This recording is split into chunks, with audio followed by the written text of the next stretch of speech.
Welcome to the WRAL Daily Download. I'm Jack Hagel. The dust is settling from election night. The state GOP got a stronger grip on the state legislature. They managed to take control of the state Supreme Court, and they held a key U.S. Senate seat. North Carolina Democrats, meanwhile, picked up key seats in Congress. WRAL state government reporter Travis Fain has been tracking all of it, and he's here to break it down. Travis, welcome. Yeah, thanks for having me. Let's start with the legislature. Republicans were hoping to get supermajorities in the House and the Senate. Many thought they could, but they didn't. What happened? Well, they came within one seat of doing it. They picked up that supermajority narrowly in the state Senate, and they fell one seat short in the House. But the way supermajorities work in North Carolina, so a supermajority, what is that? It's 3/5 of the legislature in North Carolina. It's enough to overturn the governor's veto without help from the other party. So Republicans could just totally control the legislative agenda. But it's not as simple as 3/5. It's actually 3/5 of members voting and present. What I'm saying here is that when you're one seat away from a supermajority in both chambers, attendance becomes real important, because if a couple of Democrats don't show up one day, they can move forward on things as long as there's a veto in the can. So as next year goes, as we get legislation passed and the governor vetoes it, keep an eye on those attendance rolls. So with Cooper's veto power a lot weaker, what do GOP lawmakers need to do to get an override? Yeah, well, what they'll try to do is what they've tried to do in the past. It just might be more effective because they need fewer Democrats to come along with them. So you entice Democrats by with the budget, for example. I mean, every year the legislature passes a $20 billion something budget. A lot of times you'll see little pork projects, as we call them, often local needed projects, but it's not hard to look county by county and say, boy, this lawmaker, their district got a $100 million fill in the blank. And boy, isn't it interesting that they then turned around and voted for a budget even though their party didn't. So you'll see stuff like that. There will also be really intense pressure on a handful of social issues.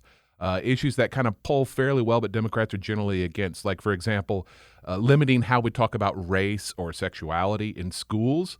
There's going to be a lot of pressure on a handful of Democrats in fairly conservative districts to go along with Republicans on those issues, and maybe the big one is abortion. There is one Democrat down in Scotland County, a man named Garland Pierce. He's a pastor. It's maybe not as simple as saying he's pro-life, because he has backed the governor when the governor has vetoed abortion legislation in the past. But when all of a sudden you're a Democrat who has voted at times for abortion restrictions, and there is a one-seat difference that could make the difference on abortion restrictions, I mean, just imagine the pressure that you're going to feel from both sides on that, as Republicans try to get you on board for abortion restrictions, and Democrats say, nah, you got to stay home with us on this. Has there been precedent with flipping lawmakers? It happens from time to time. I mean, I have not seen an actual party shift. Well, I take that back. I've seen one lawmaker change parties over the last decade or so, at least one. And it's more on a case-by-case basis, though, where you can get so much of our politics boils down to partisanship, Republican versus Democrat. It, of course, is not that simple when you're living it day to day at the state legislature. People are voting their conscience on any number of issues. They are sticking with their party when they feel like they have to. But yeah, I mean, the budget is the biggest one that we see over the years, because again, how do you vote against X millions of dollars for a project your area needs, just to make a statement on the larger budget, whether that be over teacher salaries or total education funding, any number of issues? Now, a lot of disputed Republican legislation has been challenged in the court. Oftentimes it ends up before the state Supreme Court. That might not be as reliable an avenue anymore for Democrats, right? Yeah, that's right. So we're going from a 4-3 Supreme. First of all, we elect the state Supreme Court. They are partisan elections. Republicans returned those to partisan elections several years ago. It's been 4-3 for the Democrats. Now it's about to be 5-2 for the Republicans, because Republicans won every statewide race in North Carolina last night, or 2 nights ago when we're publishing this. They won the U.S. Senate. They won the 2 Supreme Court seats.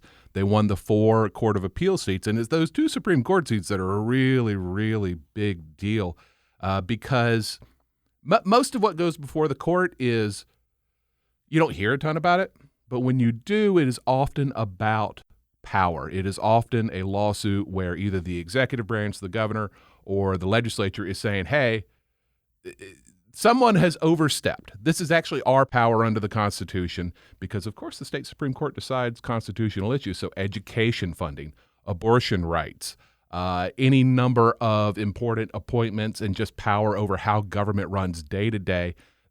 Those are the kind of things that have sparked cases in the past, will probably spark cases going forward. And the state Supreme Court, now controlled by Republicans, will probably have some different decisions than the state Supreme Court that has been controlled by Democrats had. Let's take a quick break. When we come back, we'll talk about the gains both parties have made on the federal level.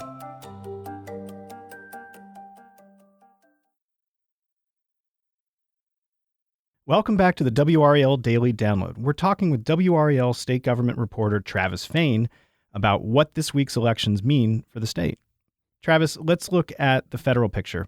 In Congress, Democrats fared better than people expected, right? Yeah, they did. Although as we're sitting here recording this, it does look like Republicans won control of the House, probably narrow control of the House from Democrats. We don't know yet what the United States Senate looks like, but we didn't have that red wave that people talk about where just Democrats get wiped out. John Fetterman in Pennsylvania beat Dr. Oz. That's a flip. So a Democrat replaces a Republican in the United States Senate there. But Republican J.D. Vance won in Ohio. There are Senate races that are still kind of outstanding as we record this in Georgia, Wisconsin, Nevada, Arizona. They're close. They're split where a Republican is leading in two, a Democrat leading in the other two. So we'll see. I mean, we probably this could all end up getting decided to control the United States Senate by a runoff in Georgia because they have a rule where if you don't get over 50% of the vote, you don't win the race. You got to have a runoff. So that may be what it all comes down to. Because somebody's got to win two of those remaining 4 United States Senate seats to determine control of the Senate.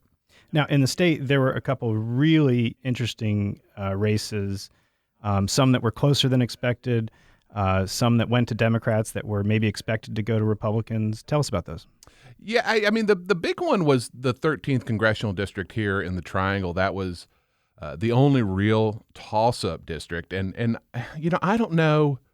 You would think in this environment that a Republican would do better there. Bo Hines was the Republican. He's in his 20s. He's running for the first time. He's running against Wiley Nickel, who was in the Obama administration. He's a current state senator. He won not handily, but he won by more than I think a lot of people expected. Hines really suffered, I think, from being seen as an outsider. He had moved around the state a good bit. He had just finished law school at Wake Forest in Winston-Salem. And then he moved into this district that's Johnston County, Harnett County, Wayne County, and Southern Wake. And I don't think that sat too well with a lot of Republican voters there. So they just didn't put him over the over the finish line there. And so now we're going to have a 7-7 delegation in North Carolina. Our members of the U.S. House will be 7 Democrats, 7 Republicans. It has been 8-5, so there's a little pickup for Democrats here in the state. But, of course, it's the national picture that is more important. Who has party control, who gets to name the Speaker of the House and control of committees and stuff like that in Congress. Now, in the northeastern part of the state, retiring Congressman G.K. Butterfield, his seat was up for grabs as well. That race was a little bit closer than expected. Yeah, that was a pretty heavy Democrat district. But just in this environment, Republicans, they didn't do as well as everybody expected. But look, it's a midterm. There's a Democrat in the White House, so Republicans are going to do fairly well, particularly with the economy, which I don't know the economy is that bad, but inflation is quite high. Enter Sandy Smith. She is, I think she would probably describe herself as an ultra MAGA Republican. She was endorsed by former President Donald Trump. She's pretty far right. And she was running as the Republican in northeastern North Carolina, which is kind of one of the few remaining really rural but also left-leaning districts in the state. One of the few areas that's like that. And Senator Don Davis was the Democrat, state senator, fairly moderate, has worked across the aisle with Republicans a number of times, has well respected. And we would have thought in a normal environment that's a walk for Davis. I think it's like a D plus 10 district, which means if you average election results across several elections, Democrats tend to win that district by about 10 percentage points. So, 55% of the vote they might get. But then we kind of saw late national Democrats spent $500,000 on that race. And of course, that's money that they could have used anywhere in the country, and they decided to use it in the first district up there in northeastern North Carolina. So that put everybody's radar up, and we thought, oh, they must be worried about Sandy Smith. Maybe they were, but it turned out that Davis won fairly handily, not as much as you would expect based on past election results, but he did put her away by quite a few percentage points. I don't remember it exactly. So, look, almost everything went to chalk in North Carolina. The races ended kind of as we expected them. I didn't really have a good beat on the Supreme Court races. That's a little tough to know how people can vote for judges. The only thing that really went a little bit haywire off of the expectation was the Bo Hines race in the 13th Congressional. Wiley Nickel beat him by more than you would expect.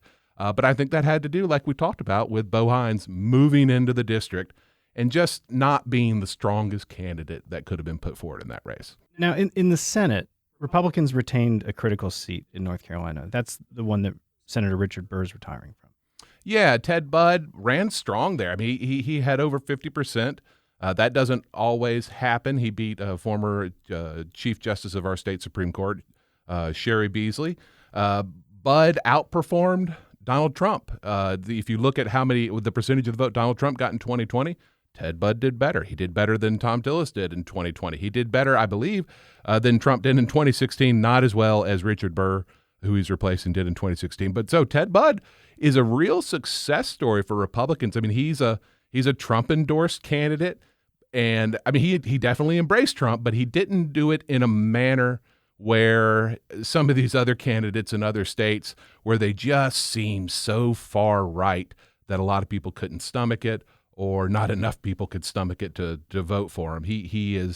It'll be interesting to see how he governs. Does he become more of a Tom Tillis, where he's trying to work across the aisle on some issues? I mean, that's kind of a hallmark or it used to be a hallmark of the United States Senate. Or does he stay more where he campaigned, which was further to the right than that? It'd be interesting to watch his career. He's a Greensboro area member of Congress right now from Davie County. Do you think he got some help from the Democrats as well? Sherry Beasley struck me as a strong candidate, strong resume, but she never got the national support from Democrats that you saw in a Pennsylvania or a Wisconsin or a Georgia. And that was all about the math. The Democrats clearly thought that, because it's all about getting to 50 seats for Democrats in the United States Senate, because the vice president is a Democrat. She breaks ties. So that's control if you get 50 seats as a Democrat. So once they could get to 50 or even 51, everything else is gravy, and you don't spend money on gravy. So they didn't really pour money in here for Beasley. We didn't see a visit from Barack or Michelle Obama. That probably would have boosted turnout for Sherry Beasley. But, ultimately she lost by more than 3 points to Budd. That's not super surprising, maybe a little larger margin than I would have thought. But Democrats at the national level clearly were looking at the math and thinking, well, that money is better spent in other states where we have tighter races. Sorry, Sherry, Chuck Todd yesterday said that she had to do this on her own. Chuck Todd, the NBC political analyst, that she had to run on her own, that she didn't get a lot of money or help from Democrats. So I'm sure that there's some second guessing about that. Well, Travis, I know you're going to be looking back on these races as well as looking forward to how the outcomes affect people's lives in the state. I appreciate your work. Thanks for joining us. Yeah, absolutely. Thanks for having me. That's WRAL state government reporter Travis Fain. For the latest on WRAL's election coverage, visit the NC Capital section of WRAL.com. Thanks for listening to the WRAL Daily Download and for making us part of your morning routine. Another great way to get WRAL news is the Morning Briefing newsletter. You can find it in your inbox every morning with Triangle news, events, and headlines to get you ready for the day. Sign up at WRAL.com/newsletter.